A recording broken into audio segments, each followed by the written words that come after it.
की शादी हुए काफी समय गुजर गया था, परंतु अभी तक उसके पास संतान नहीं थी।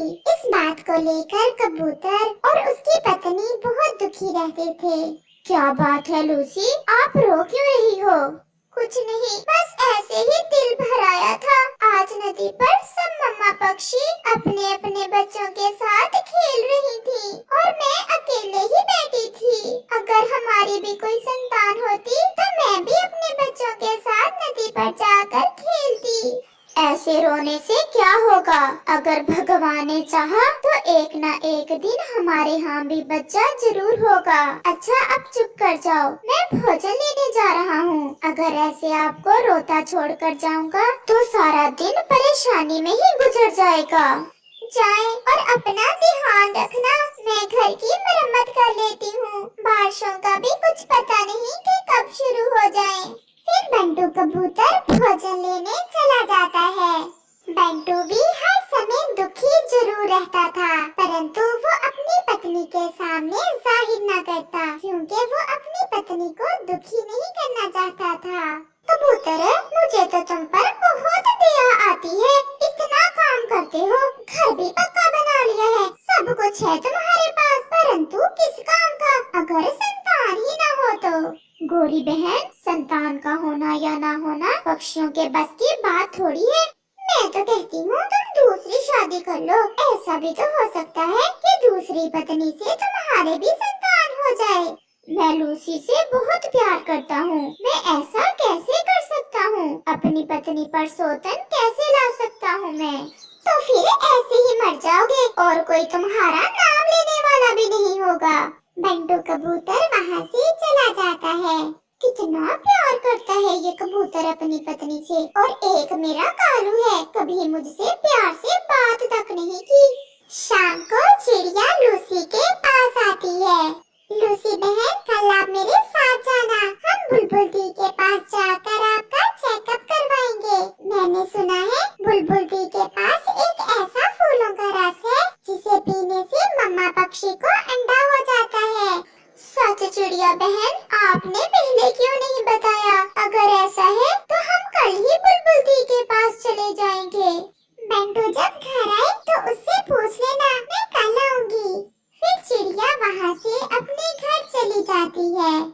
बंटू भी भोजन की खोज कर लेता है और वो भी अपने घर वापस लौटता है।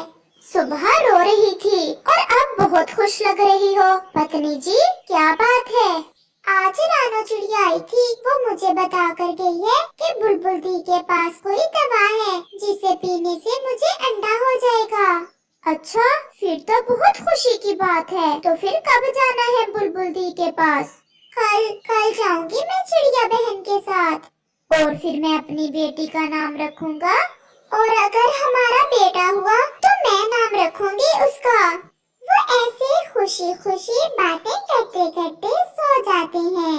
दूसरे रोज लूसी चिड़िया के साथ बुलबुल दी के पास जाती है। आपकी शादी को कितना समय गुजर गया है? एक साल हो गया है बुलबुल दी। बुलबुल दी, बताएं दी कि हमारी लूसी माँ बन सकेगी ना? मैं कैसे बताऊं चिड़िया, मैं ये कैसे बताऊं कि लूसी तो बाज है और लूसी कभी माँ नहीं बन पाएगी। ये सुनकर लूसी के तो पैरों तले से जमीन निकल जाती है। ऐसा ना कहे बुलबुल दी, भगवान के लिए ऐसा ना कहे। आपने तो मेरी आशा ही तोड़ दी है। मेरी आशा तो बनी रहने दे। चिड़िया बहन, इससे तो अच्छा था कि मैं बुलबुल दी के पास ना ही आती। मुझे उम्मीद तो थी, आज तो मेरे पास कुछ भी नहीं रहा। चुप कर जाओ लूसी, चुप कर जाओ। ऐसे रोने से कुछ नहीं होगा। अगर ऐसे रोती रहोगी तो कैसे चलेगा?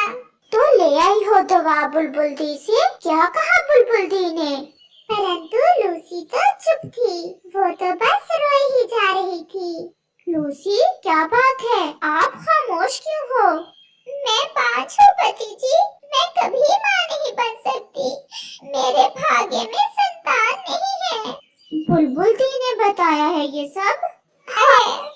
अच्छा, अपने आंसू पूंछ लो, मैं हूँ। हम दोनों मिलकर एक दूसरे के दुख बांट लेंगे। ऐसे ही कुछ दिन गुजर जाते जाते हैं। और फिर नदी पर बैठे एक दिन लूसी अपने पति से कहती है, पति जी, मेरी एक इच्छा है, क्या आप पूरी करेंगे? बताओ बताओ लूसी, मैं तो आपके लिए सब करने को तैयार हूँ। आप दूसरी शादी कर लें। ये सुनकर कबूतर बहुत हैरान हो जाता है। ये क्या हो गया है आपको लूसी? होश में तो हो। ये आप क्या बोल रही हो? मेरी एक सहेली रहती है मेरी माँ वाले जंगल में। मैं उससे आपकी शादी करना चाहती हूँ। अगर आप मुझे खुश देखना चाहते हैं तो मेरी ये बात आपको मानना होगी। मुझे सोचने का समय दो, हम फिर बात करेंगे। कबूतर चिड़िया का बचपन का दोस्त था। शाम को कबूतर चिड़िया के पास जाता है और उसे सारी बात बताता है। कबूतर भैया, लूसी ठीक ही कह रही है। अगर वो ऐसे खुश है तो आप उसे और दुखी ना करें। वो तो पहले ही बहुत दुखी है। मैं लूसी से बहुत प्यार करता हूँ। तो फिर उसकी बात भी मान लो और आप दूसरी शादी कर लो। फिर कुछ दिनों के बाद लूसी अपने पति की दूसरी शादी अपनी सहेली से कर देती है। आप दोनों बैठे और मैं आपके लिए भोजन लेकर आती हूँ। नहीं लूसी, आप पहले कभी गई हो भोजन लेने जो अब जाओगी? नहीं, आज से भोजन मैं ही लेकर आऊंगी। और वैसे भी मैं घर में बैठे बैठे बोर होती रहती हूँ। लूसी भोजन लेने चली जाती है। लूसी मेरे बचपन की सहेली है। बेचारी ने सारी जिंदगी दुख ही देखे हैं। छोटी सी थी जब इसके माँ बाप चल बसे और अब संतान का दुख तो शायद उसकी जान ही ले जाएगा। तो क्या सौतन ब्याह कर ले आई हो लूसी? मैंने अपने पति जी की शादी अपनी खुशी से की है। अंदर अंदर से खुश तो कबूतर भी बहुत होगा। उसे नई पत्नी जो मिल गई और थोड़े ही दिनों बाद तुम्हें निकाल देगा घर से। मेरे पति जी ऐसे नहीं है। तो फिर देखेंगे, थोड़ा इंतजार तो करो। कुछ दिन बाद कबूतर की नई पत्नी के यहाँ एक अंडा होता है, जिसे लेकर लूसी तो अंडे की सही मम्मा से भी ज्यादा खुश थी। आज मैंने हर खुशी पाली और मैं अपने इस बच्चे को अपने बच्चे की तरह ही प्यार करूंगी। मैं अपने बच्चे को साथ लेकर नदी पर भी जाऊंगी और खेलूंगी भी। हाँ लूसी, ये बच्चा आपका ही होगा और इसके पापा भी बहुत खुश होंगे इसे देखकर। पापा कबूतर भी घर आ जाता है। देखे देखे, हमारे घर कौन आया है? अंडा, हमारे घर में भी अब बच्चे होंगे। लूसी, हम मम्मा पापा बन गए।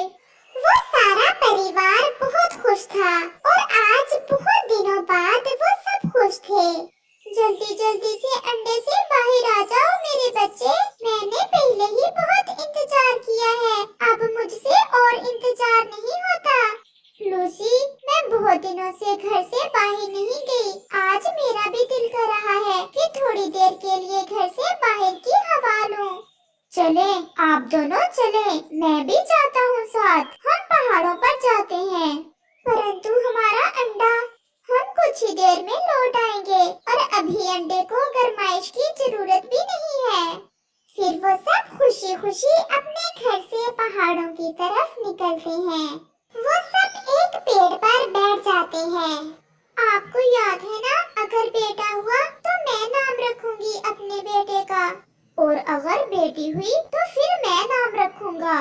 वो बहुत खुश थे, परंतु शायद अभी दुखों ने उनका पीछा ना छोड़ा था, क्योंकि एक तीर जो किसी शिकारी ने दूर से चलाया था कबूतर की तरफ तेजी से बढ़ रहा था, जिसे देख तुरंत लूसी अपने पति को दूसरी दिशा में धक्का दे देती है और वो तीर लूसी का सीना चीरता हुआ पार हो जाता है और लूसी मर जाती है। पापा कबूतर और मम्मा कबूतरी वहाँ से उड़कर थोड़ा दूर बैठ जाते हैं। ये क्या किया लूसी आपने? अपनी जान देकर मुझे क्यों बचा लिया? मुझे मर जाने देती। पति जी, शायद इसलिए कि लूसी आपको अपनी जान से भी ज्यादा प्यार करती थी, इसलिए उसने अपनी जान देकर आपको बचा लिया। लूसी, मैं कैसे जी पाऊंगा आपके बिना? जालिम शिकारी, तुम्हें तुम्हें क्या मिला? हमारा हंसता बसता घर तुमने उजाड़ दिया। फिर जब नदी पर बैठा बंटू कबूतर और उसकी पत्नी अपने सुंदर से बेटे के साथ खेल रहे थे, तो लूसी की याद कबूतर को